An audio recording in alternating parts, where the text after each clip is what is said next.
मंगलमय मंगल करण वीतराग विज्ञान, नमो ताहि जाते भय अरहंतादि महान।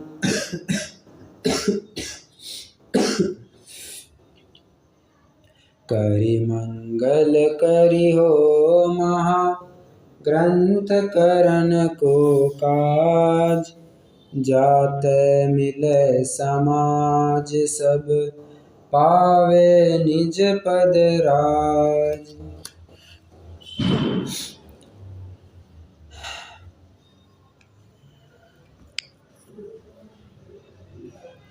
पंडित आशाधर जी इस पंचम काल के दो तीर्थ कहते हैं।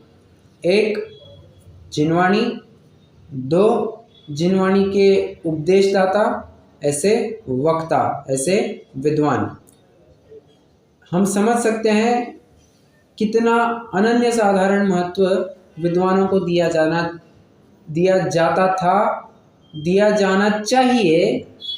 हाँ, अब समझ रहे, दो बातें कह रहा हूं मैं। पहले कितना महत्व दिया जाता था और आज कितना महत्व दिया जा रहा है, वो कंपेयर ही नहीं कर सकते हैं। पहले बहुत महिमा गाते थे विद्वान, मतलब भगवान देखते थे। आज भी कुछ कुछ जगहों पर विद्वान को भगवान के रूप में देखा जाता है, परंतु अधिकांश रूप से नौकर के रूप में ही देखा जाता है। बहुत बहुत क्या कहना चाहिए, sad part of the story, उसे ऐसे ही कहना पड़ेगा। Sad part of the story, विद्वान को आज कोई यथा योग्य मूल्य ही नहीं करता है, उसका मूल्य ही नहीं आंक पाता है। और उसका मूल्य किसी पैसों में नहीं आंका जाता है, उसके ज्ञान के ऊपर से आंकना होता है। हमें उससे तत्व ज्ञान कैसे मिलेगा, इस रूप में आंकना होता है, पैसों के रूप में कभी भी नहीं आंकना होता है। कल अपन ने दुतरफा जिम्मेदारियों की बात की थी, क्या कोई दोहरा सकता है? मैंने दुतरफा जिम्मेदारियां बताई थी।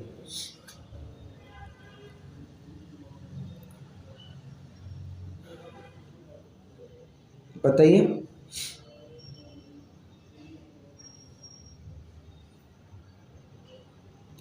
अरे क्या बात है, सबका उपयोग नहीं है क्या?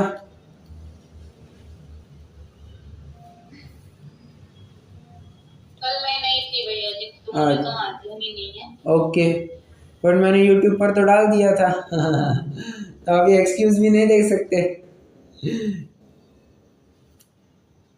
नहीं, लेकिन मेरा ना भी आज भी बिजी थी। कल बच्ची बाहर घूमने जा रही है तो पूरा ये बैग, ये शॉपिंग थोड़ी सब बाकी रह जाती है। कोई और?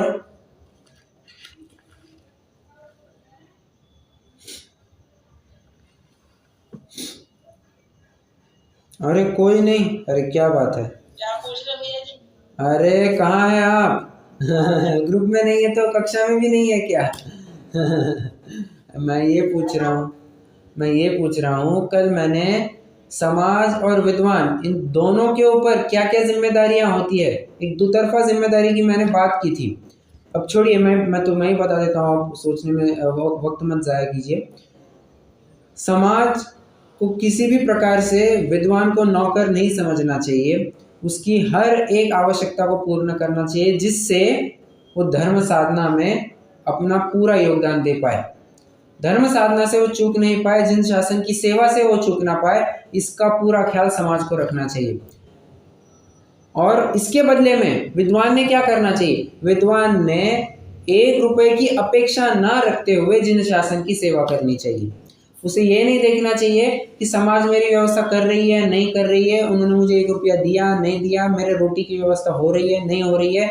बिना किसी अपेक्षा के उसने जिन धर्म की सेवा करनी चाहिए। और जब दोनों ही जन अपनी जिम्मेदारियों को निभाएंगे तो अवश्य ही वो समाज, वो विद्वान उन्नति को प्राप्त हुए बिना रहेगा नहीं। एग्जाम्पल तो हम हर बार एक ही व्यक्ति का देंगे, कौन? पंडित टोडरमल जी। टोडरमल जी के लिए आप चाहे उतने उदाहरण फिट कर सकते हैं, उनके जीवन में कितने तो भी उदाहरण आपको बराबर डे टू डे एक्टिविटीज में, डे टू डे लाइफ में जैसे फिट होते हैं, वैसे उनके जीवन में भी फिट होते हुए दिखाई देंगे। कल अपन ने अंतिम गुण कौन सा देखा था वक्ता का?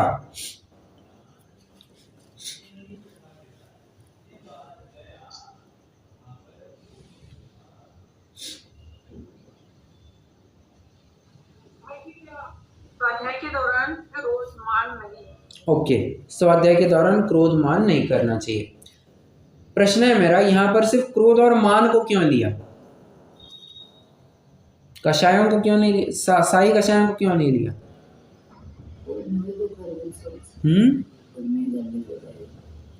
ओके,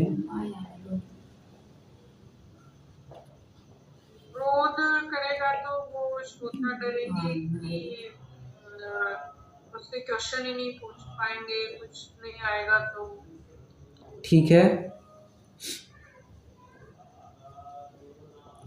नहीं बट मैं ये पूछना चाहता हूँ, माया, लोभ, इनको क्यों नहीं लिया? 4 कषाय ना, क्रोध, मान, माया, लोभ। क्या क्या? मायाचारी दिखेगी नहीं ना, मायाचारी, ठीक, नहीं होता ना वो अंदर क्या सोचता है बाहर क्या सोचता है। ठीक है, हम मायाचारी का पता लगा नहीं सकते हैं कि आवाज ही नहीं आती। मायाचारी, हाँ, लोग तो ऊपर वाले पॉइंट में आ गया ना, लौकिक कार्य साधने। बहुत बढ़िया, बहुत बढ़िया। लोभ तो ऊपर वाले पॉइंट में कवर हो गया था। लौकिक प्रयोजनवान नहीं होना चाहिए, कि लौकिक कार्य साधने की इच्छा नहीं होनी चाहिए, तो उसमें लोभ का पॉइंट कवर हो गया। तो नीचे क्रोध और मान की बात कर दी उन्होंने। ठीक है, मतलब सारे पॉइंट कवर हो जाते हैं, बस हमें ढूंढते आ जाना चाहिए। ठीक है, तो तीव्र क्रोध मान नहीं हो, क्योंकि तीव्र क्रोधी मानी की निंदा होगी, श्रोता उससे डरते रहेंगे, तब उससे अपना हित कैसे करेंगे? अपना हित अपना हित नहीं साध पाएंगे। अब हमें, अच्छा वैसे बताइए कितने गुण हो गए थे अभी तक?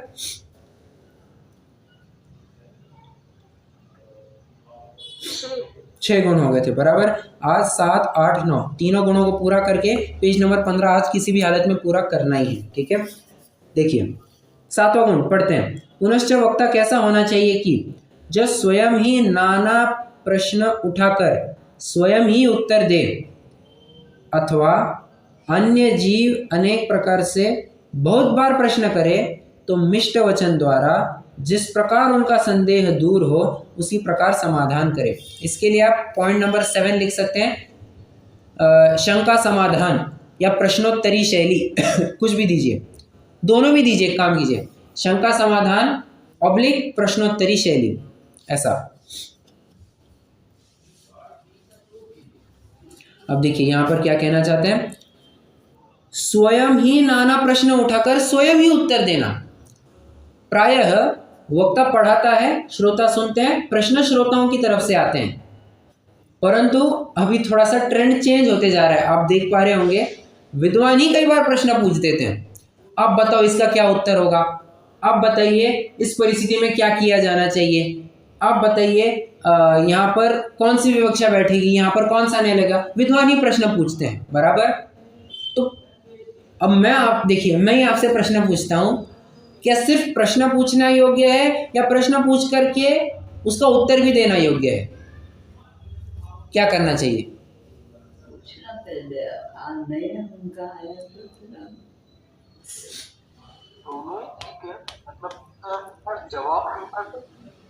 करेक्ट। जवाब नहीं मिल पाया तो स्वयं ने भी उसको उत्तर देना चाहिए, मतलब क्वेश्चन को अनसेटल्ड नहीं रखना चाहिए। प्रश्न पूछा है, उसका उत्तर भी दो। अच्छा, कई बार ऐसे हो सकता है कि किसी विषय के बारे में उसको ज्ञान विशेष नहीं हो पाता है, तो उत्तर नहीं दे पाता है, तो क्या करना? उसमें 2 बातें। एक, पहले वो ऐसे कहेगा कि इस प्रकरण में मेरा ऐसा मानना है कि, उसने जिनवाणी में सब जगह ढूंढा, कहीं उसको प्रकरण नहीं मिला। कि मान के चलिए कोई विशिष्ट प्रश्न है, उसका उत्तर उसे जिनागम में कहीं मिला नहीं, तो पहला पॉइंट कहेगा कि मेरा ऐसा मानना है कि, फिर वो अपना मंतव्य रखेगा। ठीक है, और दूसरा पॉइंट, मुझे इस बारे में ज्ञान नहीं है, जिनवाणी में कहीं पढ़ने में नहीं आया है, कहीं पढ़ने में आया तो मैं आपको बताऊंगा, आपके पढ़ने में आया तो आप मुझे बताना। मतलब कुछ ट्रिकी क्वेश्चंस को इस तरह से हैंडल करेगा। और जिनका जिनागम में आधार मिलता है तो उनका तो यथा योग्य वो आधार दे करके उत्तर देगा ही देगा। ठीक है, मतलब प्रश्न भी उठाएगा, उसका उत्तर भी देगा। अब मैं एक और प्रश्न पूछना चाहता हूं, स्वयं ने क्यों प्रश्न उठाना? श्रोताओं से ही प्रश्न आने चाहिए। विद्वान क्यों प्रश्न उठाए?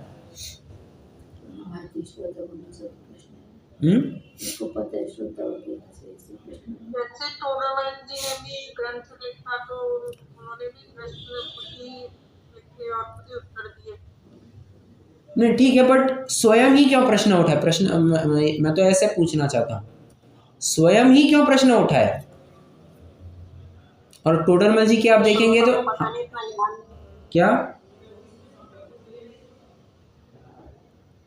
अब श्रोता को इतना एकदम का ज्ञान है नहीं, वो उठाकर शंका का समाधान बराबर कर देते हैं। बराबर तो हम लोगों को इतना ज्ञान ही नहीं है, क्या क्वेश्चन उठेगा बाद में दिमाग में आएगा क्या होएगा। बराबर। तो नहीं, आपका एक ही पॉइंट कहा आपने। देखिए जो मैं उत्तर सोच रहा था उसका एक पॉइंट आपने बता दिया, दूसरा एक और पॉइंट है। दूसरा क्या पॉइंट हो सकता है? अरे ऐसा नहीं हो सकता क्या कि मान के चलो श्रोता वर्ग किसी एक प्रश्न को पूछने में थोड़ी सी दिक्कत महसूस करते हो या हिचकिचाहट करते हो, झिझकते हो कि ये प्रश्न पूछे या नहीं पूछे, पूछे या नहीं पूछे, द्विधा मनस्थिति में हो, और विद्वान वो प्रश्न पूछ ले तो वो एक के बहाने सबके प्रश्न सॉल्व हो जाते हैं। इसीलिए विद्वान ने भी स्वयं से प्रश्न पूछने चाहिए। दो तर्क दिए मैंने आपको, एक कि किन किन विषयों का, किन किन बातों का श्रोताओं को ज्ञान नहीं होता है तो उनको सोचने के लिए मजबूर करना ये भी विद्वान का काम होता है, इसलिए विद्वान एक प्रश्न पूछता है। नंबर दो, दूसरा कारण ये है कि कोई श्रोता किसी प्रश्न को पूछने से हिचकिचाहट करता हो तो अगर उसकी ये दिक्कत हो रही है तो विद्वान स्वयं अपनी तरफ से प्रश्न रखेगा तो उसकी शंका का भी समाधान हो ही जाएगा। ठीक है, इसलिए प्रश्नोत्तरी होना बहुत बहुत बहुत ज़रूरी है। अगर प्रश्नोत्तरी नहीं होंगे तो क्या होगा जरा बताना? अगर कक्षा में प्रश्नोत्तरी ना हो तो क्या होगा? ज्यादा खुलकर नहीं आएगा ना, समझ ही नहीं आ पाएगा। बराबर, विषय खुल करके नहीं आएगा। और बताइए।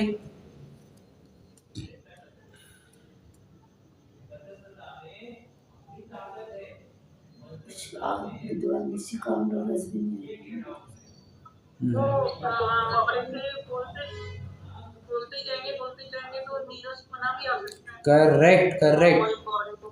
हाँ, वो ऐसा हो जाएगा, होता है ना कि जैसे घोड़े के आँखों पर वो क्या लगाया जाता है, कुछ तो भी एक चीज़ लगाई जाती है जिससे बस वो एक ही डायरेक्शन में चलते जाता है, उसको कुछ पता नहीं है आजू बाजू का, बस एक डायरेक्शन में चलते जाता है।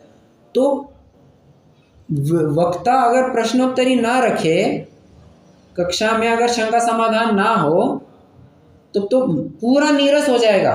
वो क्या कहना चाहिए, मुझे शब्द नहीं मिल पा रहा है, वो बस वन वे ट्रैफिक चलती जाएगी। हाँ, मैं यहाँ से बोल रहा हूँ, वहाँ से कुछ रिस्पांस मिल रहा है नहीं मिल रहा है, उनको कुछ शंका है नहीं शंका है, इसका कुछ लेना देना नहीं होगा फिर। इसलिए प्रश्नोत्तरी रखना बहुत बहुत बहुत ज़रूरी है। ठीक है, कहाँ गए? ये तो एक पॉइंट हो गया क्या कि स्वयं ने प्रश्न उठाना और स्वयं ने उसका समाधान भी करना। अब आगे, अथवा अन्य जीव अनेक प्रकार से बहुत बार प्रश्न करे तो मिष्ट वचन द्वारा जिस प्रकार उनका संदेह दूर हो उसी प्रकार समाधान करे। होता है कई बार किसी व्यक्ति को कोई प्रकरण नहीं समझ में आता है, ठीक है, विद्वान को कहा कि आप फिर से समझाइए, विद्वान ने उसको फिर से समझाना चाहिए। दूसरी बार समझाया, दूसरी बार भी नहीं समझ में आया, वो फिर से कहे कि मुझे नहीं समझ में आया, विद्वान तीसरी बार समझाएगा। तीसरी बार समझाया, नहीं समझ में आया, वो चौथी बार कहे कि मुझे नहीं समझ में आया, विद्वान फिर से समझाएगा। जब तक उसके शंका का समाधान ना हो तब तक वो चलता रहेगा और अनेक अनेक प्रकार से नए नए तर्क युक्तियों के माध्यम से वो स्पष्टीकरण करेगा। ऐसा क्यों करता होगा? ऐसा कोई वक्ता क्यों करता होगा?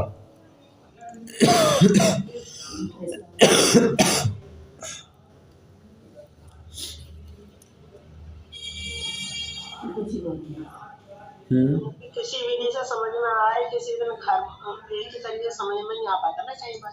ठीक है, आपका उत्तर बिल्कुल सही है कि किसी को एक तर्क के माध्यम से नहीं समझ में आता, दूसरे तर्क के माध्यम से समझ में आएगा, तो उसके लिए भी कई दफ़ा उसको रिपीट करना पड़ सकता है। बहुत अच्छा, और बताइए, ये लिखते जाइए। हाँ, ये चूकना नहीं इन बिंदुओं को लिखने से, लिखते जाइए साथ साथ, भले ही शॉर्ट में लिखिए बट लिखिए। नेक्स्ट पॉइंट, और क्या हो सकता है?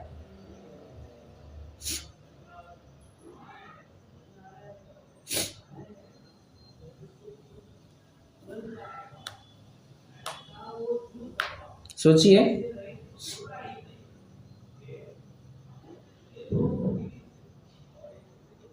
अरे क्या बात है?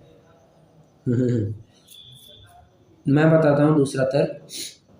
किसी का क्षयक्षम बहुत तेज होगा, तेज तर्राट होगा, तो एक झटके में समझ जाएगा। अकलंग निकलंग जैसा कोई होगा तो एक बार दो बार सुनने में समझ जाएगा। पर कोई व्यक्तियों की बुद्धि इतनी शार्प नहीं होती है, उनको बार बार लगातार सुनना पड़ता है, तब जाकर के वे समझ पाते हैं। इसके लिए भी विद्वान कई बार रिपीट करता है। और इसमें कुछ भी गैर बात नहीं है, इसमें कुछ भी गैर बात नहीं है। किसी व्यक्ति को लेट समझ में आता है, नहीं समझ में आता है, उसके कर्म का उदय है वैसा, उसका क्षयक्षम वैसा है। हाँ, बशर्ते, अच्छा एक बात इसमें समझना, विद्वान हजारों दफे भी एक प्रश्न का उत्तर दे सकता है, बशर्ते सामने वाले को समझने की रुचि होनी चाहिए। अगर सामने वाले को समझने की रुचि नहीं है, वो अरुचिवंत बैठा है, नीरस होकर के बैठा है, तो फिर विद्वान उसको गलती से भी दूसरी दफ़ा नहीं समझाएगा। समझना, दोनों बातें हैं। सामने वाले की रुचि है, हजारों दफ़े रिपीट करने को तैयार है, हजारों दफ़े, और हजार दफ़े नहीं समझ में आए, 1001 बार भी समझाने के लिए तैयार है। परंतु अगर रुचि ही नहीं है तो शायद ही वो दूसरी बार भी दोहराए। ठीक है, तो रुचि का, श्रोतागण में विषय के बारे में रुचि होना बहुत बहुत बहुत ज़रूरी है। तो अर्थ इस प्रकार से समझना, ऐसा नहीं कि बस वो बताते ही जाए, बताते ही जाए, बताते ही जाए।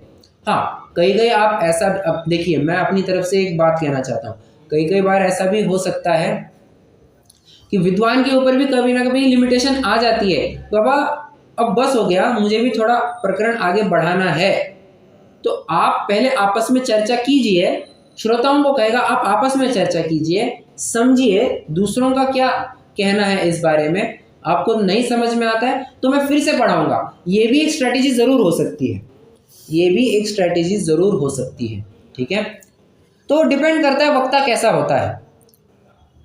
परंतु दोहराने के लिए इतना ध्यान रखना, कोई भी विद्वान फिर से दोहराने के लिए आपको ना कभी भी नहीं कहेगा, कभी नहीं कहेगा। होता क्या है, वो दूसरे क्या कहेंगे कि इसको इतना भी नहीं आता है, तो उस भ्रम में हम ना रुक जाए। एक मिनट जरा, क्या कह रहा था मैं? हाँ, कि विद्वान बार बार लगातार रिपीट कर सकता है और कोई विद्वान आपको ना नहीं कहेगा। वो तो हमारा एक भ्रम होता है, वो हमारे अंदर वो कभी ना कभी वो इन्फीरियरिटी कॉम्प्लेक्स आ जाता है कि यार मैं अगर रिपीट करने को कहूँ तो सामने वाला क्या सोचेगा, इस बुद्धि से फिर हम प्रश्न नहीं पूछ पाते हैं। इसलिए प्रश्न पूछने से भी घबराना नहीं। क्यों? क्योंकि देखो होता क्या है, जब अपन ऐसा कहते हैं कि मुझे नहीं समझ में आया, तब तो हमारा अज्ञान सिर्फ उतने 1 मिनट के लिए बना रहता है। बाद में जब वो समाधान करेगा हम ज्ञानी हो जाते हैं। परंतु अगर हम प्रश्न ही पूछने से चूक जाते हैं तो हम उतने 1 सेकंड के लिए ऐसा लगता तो है कि हम ज्ञानी हैं, परंतु हमारी शंका का समाधान तो हुआ नहीं। वो अगले कितने ही मिनटों, दिनों, महीनों तक वो शंका का समाधान ही नहीं हुआ होगा और हम अज्ञानी ही बने रहेंगे। इसलिए जब शंका आई तब पूछो, उसी का समाधान कर दो। ओके, आगे, यदि स्वयं में उत्तर देने की सामर्थ्य न हो तो ऐसा कहे कि इसका मुझे ज्ञान नहीं है। आगे बात मैं कह रहा था ना, इसका मुझे ज्ञान नहीं, मुझे चेक करना पड़ेगा। क्योंकि यदि ऐसा न हो तो श्रोताओं का संदेह दूर नहीं होगा, तब कल्याण कैसे होगा। कहना चाहते हैं, अगर वो ऐसा डायरेक्टली कह देता है कि हाँ इस ग्रंथ में ऐसी ऐसी बात आई है, या कुंद ने कह दिया, कुंद ने कह दिया कि ये बात है, ये कोई एक विशिष्ट बात कह दी है, तो उसने सही बात नहीं करी है, वो गलत बात कर रहा है। कैसे? वो श्रोताओं का भला करने की जगह बुरा कर रहा है। कैसे? अरे श्रोताओं को यथार्थ दिशा मिल ही नहीं रही है ना, तुम दिग्भ्रमित कर रहे हो उनको, उनकी दिशा घुमा रहे हो, इसीलिए उनका कल्याण नहीं हो पाएगा। नहीं आता है, फ्रैंकली कहो, बी ऑनेस्ट, कहो कि मुझे नहीं आता है, प्रामाणिकता से कहो। और आता है तो फिर क्या दिक्कत है, आता है तो बहुत अच्छी बात है, ठीक है। क्योंकि यदि ऐसा न हो तो श्रोताओं का संदेह दूर, ठीक है। और जिनमत की प्रभावना भी नहीं हो सकेगी, श्रोताओं को ही नहीं समझेगा, उनका संदेह दूर नहीं होगा, उनका कल्याण नहीं होगा। और जब श्रोताओं का, जैन समाज का कल्याण नहीं होगा तो जिन धर्म की प्रभावना कैसे होगी। इंटरलिंक्ड बात कह दी उन्होंने, ठीक है। अब जिनमत की प्रभावना नहीं होगी, ये कौन से गुण से आप जोड़ सकते हैं?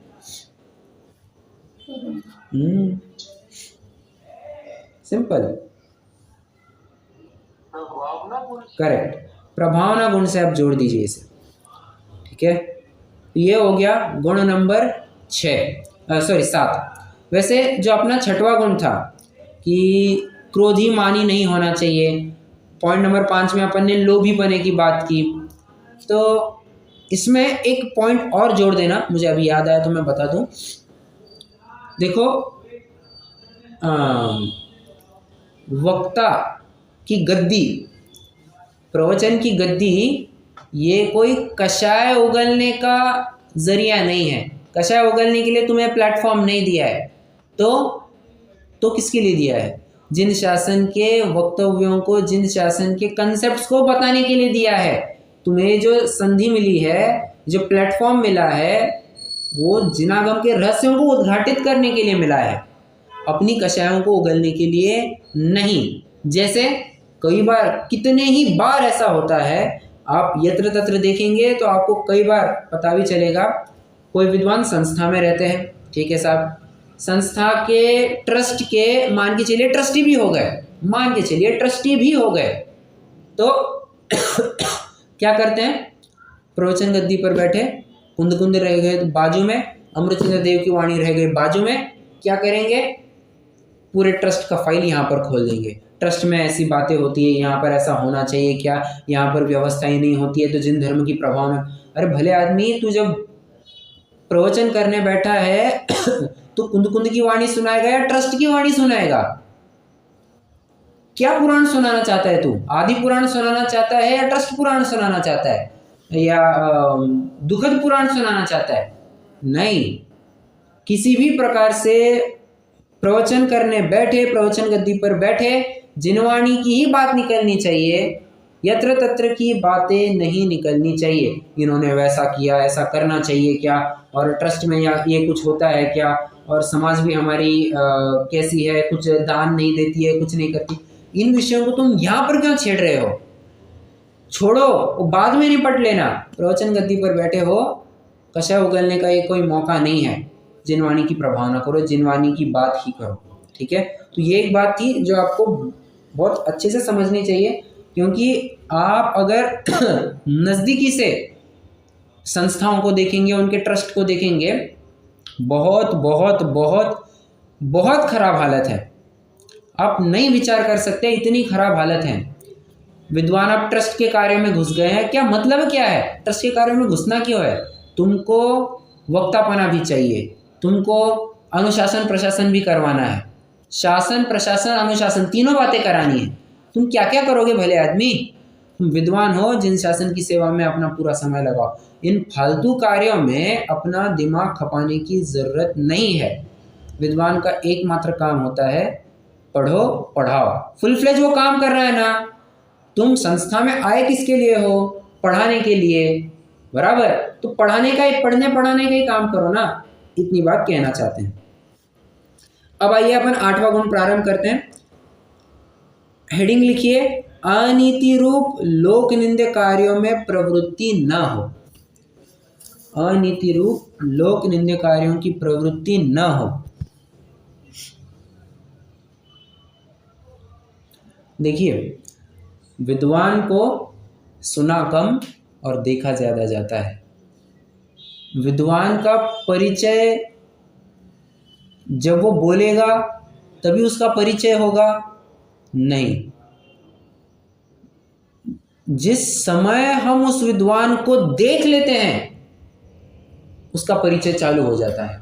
देखिए, परिचय देने के लिए जरूरी नहीं है हम अपना मुंह खोले।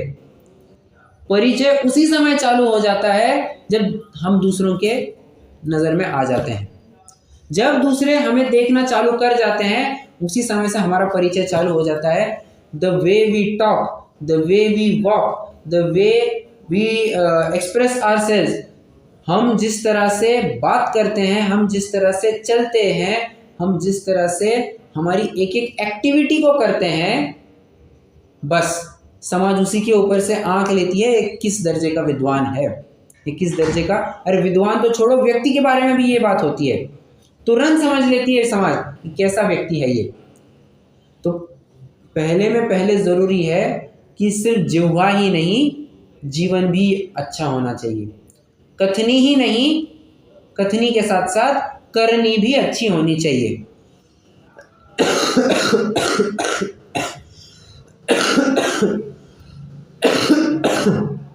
सॉरी, वाणी ही नहीं, बाणा भी अच्छा होना चाहिए। क्या कहा मैंने? वाणी ही नहीं, बाणा भी अच्छा होना चाहिए। बाणा मतलब क्या?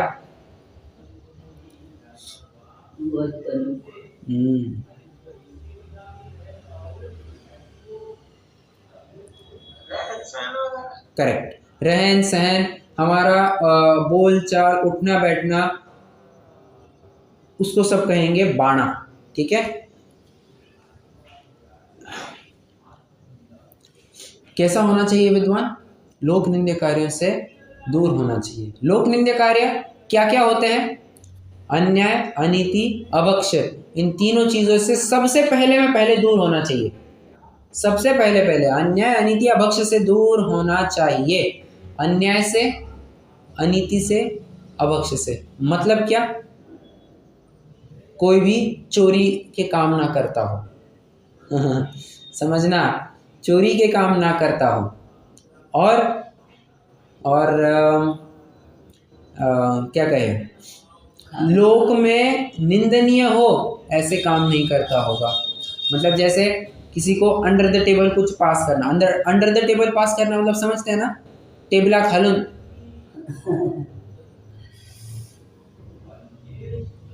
अंडर द टेबल समझते हैं या नहीं समझते?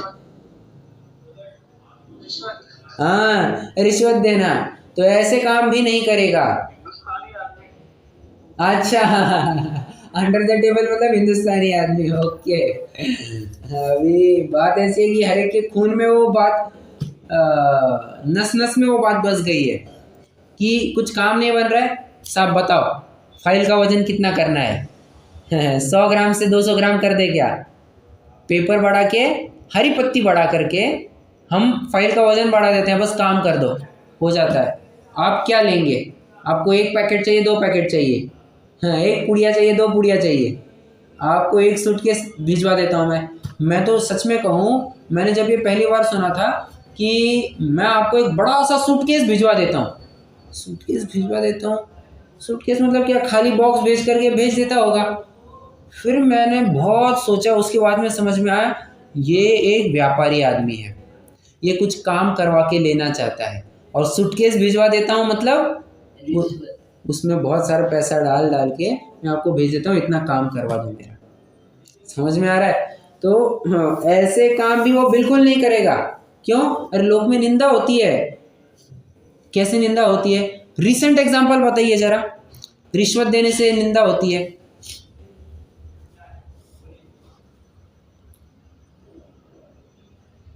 रिसेंट एग्जांपल,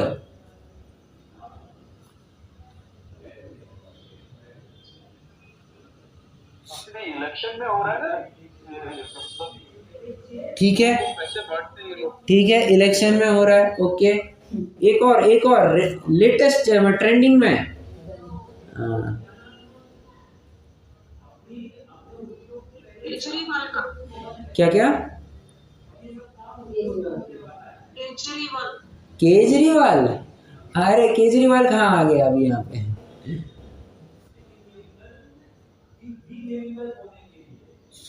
अरे अदानी का नहीं चल रहा है क्या?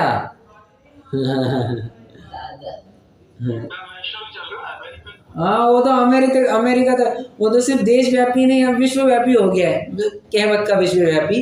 ये वो पूरे देश देश में वो बात फैल गई है कि उसने पैसे बांटे थे और फिर काम लिया था। तो कितनी बदनामी हो रही है। अब उसके शेयर प्राइसेस भी देखेंगे, एक दिन में 20-20% टूट गए। मतलब जिस मासूम निवेशक ने, इन्वेस्टर ने अच्छा समझ करके पैसा डाला होगा कि इसमें पैसा बढ़ेगा, और वो डूब गया पैसा। आप स्वयं विचार कीजिए, 2 दिन में मेरा 40 से 50% पैसा बर्बाद हो जाता है। मतलब कितनी खराब न्यूज़ होगी वो, कितनी खराब न्यूज़ होगी, कितना उसने गलत काम किया होगा। ये निंदा का काम होता है। वैसे कहने को भी थोड़ा सा बुरा लगता है, पर क्या कहे, अदानी भी जैन ही है, अब क्या करें। मतलब बहुत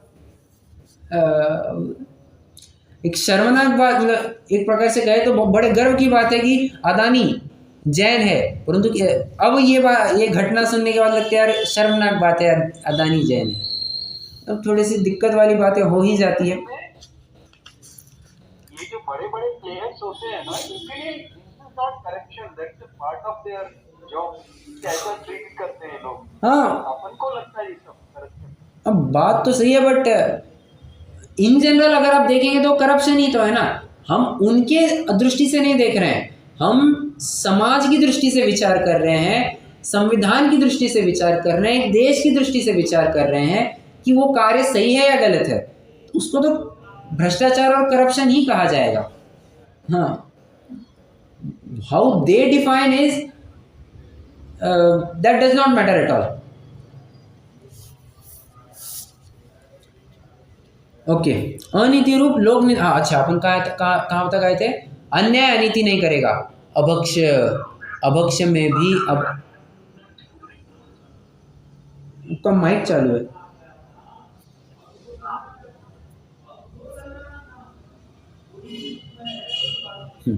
अभक्ष्य भी नहीं खाएगा, किसी भी प्रकार से अभक्ष्य नहीं खाएगा, किसी भी प्रकार से, मतलब किसी भी प्रकार से। कोई कहेगा नहीं इतना तो चलता है, अरे इतना चलता है तो थोड़ा और क्यों नहीं चलेगा, थोड़ा और चलता है तो उससे और क्यों नहीं चलेगा, और फिर सब कुछ ही क्यों नहीं चलेगा। तो किसी भी प्रकार से छूट नहीं चलती है कि इतना तो चलता है, नहीं, इतना भी नहीं चलता है। ऐसा यही है, अपन पहली बात देख करके आए, जैन श्रद्धा में दृढ़ होना चाहिए, यही है, इसी प्रकार से है, अन्य नहीं, अन्य प्रकार से नहीं, ये अपन समझ चुके हैं। ठीक है,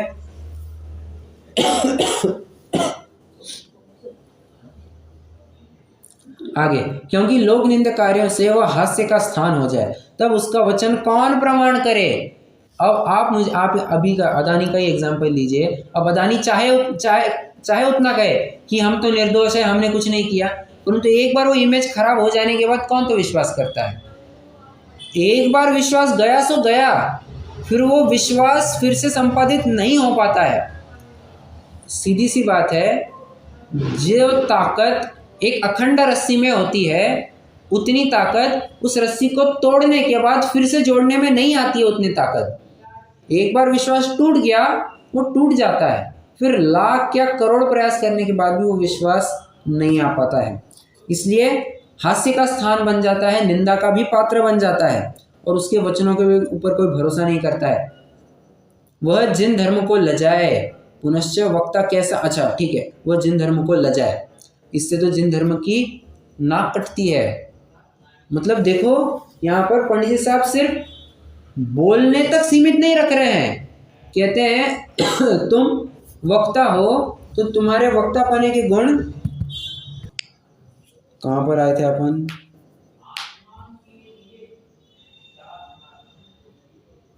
हाँ हाँ, मैं ये कह रहा था कि बराबर, तो सिर्फ जब वक्ता प्रवचन देता है तो वक्ता पाने के गुण सिर्फ प्रवचन देने के टाइम पर ही नहीं देखने चाहिए।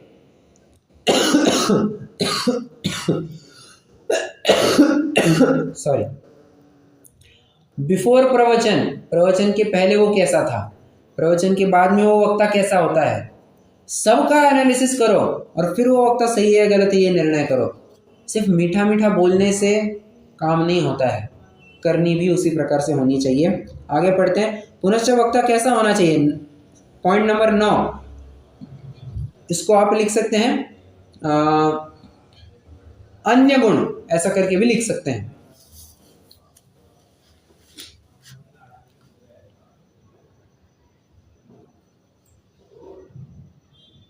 अन्य गुण, ओके। तो पुनश्च वक्ता कैसा होना चाहिए कि जिसका कुल हीन न हो। क्या बड़ी बात कह दी इन्होंने, कुल हीन न हो। क्यों साहब, हीन कुलीन वाला विद्वान नहीं हो सकता है क्या, बताइए जरा।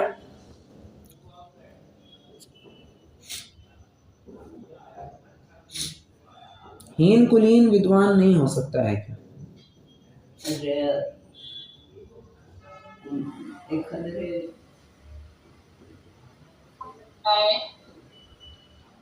पर यहाँ पर इन्होंने फिर ऐसा क्यों लिखा कि उसका कुल हीन न हो? बाय नेचर हीन नहीं होना चाहिए, ऐसे मेजॉरिटी उसका उनका व्यवहार हीन नहीं होना चाहिए, ऐसे लिखा होगा। अपेक्षा एक ऐसी जरूर हो सकती है। मैंने भी आज इसके ऊपर विचार किया कि कुलहीन न हो, इसका क्या अर्थ है। तो कुल का एक अर्थ तो सीधा साधा अपन ऐसा कर सकते हैं, जैसे आपने अभी कहा, बहुत बढ़िया, कि उसका आचरण हीन ना हो। कुल मतलब क्या, अच्छा, उसका आचरण की भी मुख्यता वहाँ पर होती है। तो अगर वो अच्छा काम कर रहा है तो अच्छा उच्च कुलीन कहा जाएगा, और खराब काम कर रहा है तो नीच कुलीन कहा जाएगा। समझ में आ रहा है। तो ऐसा भी एक अर्थ हो सकता है। दूसरा अर्थ क्या हो सकता है, दूसरा अर्थ ये हो सकता है, हाँ बोलिए बोलिए।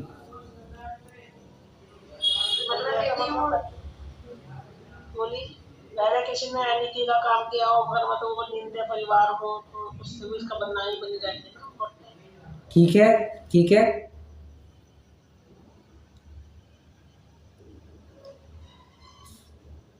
और हीन कुल में जैन धर्म का आचरण सही नहीं होगा तो फिर वो देश भी सही नहीं देख पाएगा। बराबर बराबर, अब दोनों के पॉइंट्स बिल्कुल भी सही है। अगर कुल के ऊपर ही कुछ दाग लग गया है, कलंक लग गया है, समाज ने बहिष्कार कर दिया है, और उसी का विद्वान आप बिठा रहे हैं, समाज अगर उसी विद्वान को प्रवचन गद्दी पर बिठा रही है, आपको कितना योग्य लगेगा? नहीं, बात नहीं जमेगी। एक सॉरी, दूसरा, तीसरा पॉइंट,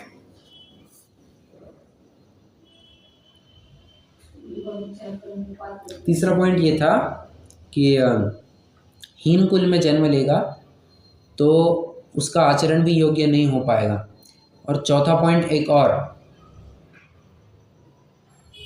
हीन कुलीन वालों के पास उतनी मैच्योरिटी या उतना लेवल ना आ पाए कि वह वक्ता बन पाए। ठीक है। और वक्ता एक प्रकार से सभा का, समाज का नायक होता है। और थोड़ा सा अगर आप कुल परंपरा को विचार करेंगे तो उच्च कुल वाले कोई श्रोता होंगे, वे नीच कुलीन किसी वक्ता को थोड़ी ना एक्सेप्ट करेंगे। थोड़ा सा इस मेंटालिटी से अगर आप विचार करेंगे तो भी वो बात फिट होती हुई दिखाई दे रही है। ठीक है। पर देखिए यहाँ पर इन्होंने कुल के बारे में बात की है। एक और अर्थ समझना, एक और अर्थ समझना, क्या कुलहीन ना हो, इसका अर्थ ये भी है किसी हीन कुलीन वाले के साथ शादी नहीं की हो। क्यों साहब? क्योंकि किसी हीन कुलीन के साथ शादी की हो, हम तुम जैन हो, तुमने हीन कुलीन के साथ शादी की, मतलब ही इंटरकास्ट मैरिज कर लिया, लव मैरिज कर लिया, जो कुछ भी है, तो उसके गलत गुण तुम में आए बिना रहेंगे नहीं, और तुम यथायोग्य व्याख्यान नहीं कर पाओगे। इसके लिए हीन कुलीन के साथ शादी भी नहीं होनी चाहिए, तो ये भी पॉइंट समझ के चलना। दूसरा, अंगहीन ना हो। क्यों साहब अंगहीन क्यों नहीं चलेगा?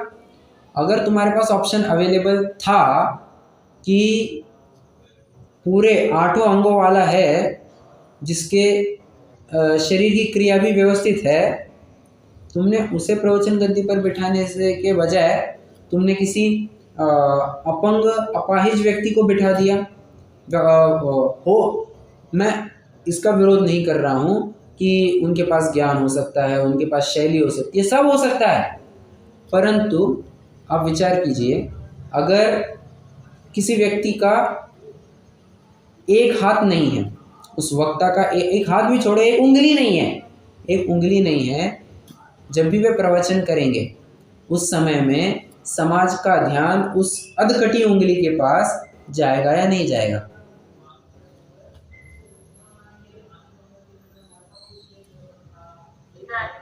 बिल्कुल जाएगा। समाज का ध्यान डिस्ट्रैक्ट होगा। ऐसा भी हमें बिल्कुल नहीं करना चाहिए। और अंगहीन ना हो और स्वर भंग ना हो। स्वर भंग ना हो मतलब तोतला नहीं बोलना चाहिए, स्पष्ट रूप से बोलते आना चाहिए। मिष्ट वचन हो, मीठे वचन होने चाहिए। प्रभुत्व हो मतलब सब्जेक्ट के ऊपर कमांड होनी चाहिए, जिससे लोक में मान्य हो। ठीक है, क्योंकि यदि ऐसा न हो तो उसे वक्तापने की महंतता शोभे नहीं। ऐसा वक्ता हो, वक्ता में ये गुण तो अवश्य होने चाहिए। ठीक है, जाते जाते एक बहुत बड़ी बात कह दी उन्होंने, अगर ऐसे ये गुण नहीं पाए जाते ना, तो वक्तापने की महंतता शोभा को प्राप्त नहीं होती है। ठीक है, तो ये बात समझना चाहिए। हाँ, आज अपन ने 3 गुणों के बारे में चर्चा की। एक अपन ने देखा कि शंका समाधान, प्रश्नोत्तरी, अपेक्षा 2, गुण नंबर 2 अपन ने देखा, अनिति रूप लोक निंदा कार्य नहीं करना चाहिए। और नंबर 3 अनेक भी अन्य कुछ गुणों की चर्चा अपन ने कर ली थी। आशा करता हूँ आपको समझ में आ गया होगा। कोई प्रश्न है किसी को? नहीं तो अभी अपन रुक जाएंगे।